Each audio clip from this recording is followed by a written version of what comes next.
र मेरो कविताको शीर्षक छ नारी।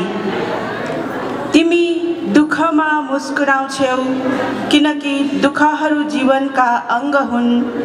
तिमी हरेक गल्तीहरूलाई क्षमा गर्छौ किनकि क्षमाहरू सम्बन्धका पुलहरू हुन्।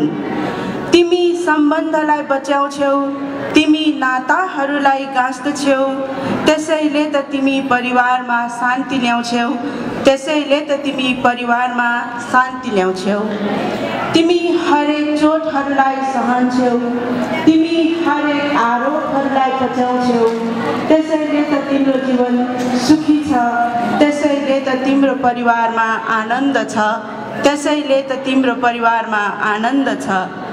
तिमी समुद्र हौ, तिमी समुद्र हौ किनकि तिमी भलबाढीलाई छिचोल्न सक्छौ। तिमी आकाश हौ किनकि तिमी हावा हुन्डरीलाई सहन सक्छौ, किनकि तिमी देवी हौ, किनकि तिमी नारी हौ। धन्यवाद। फेरि पनि मेरो नमस्कार।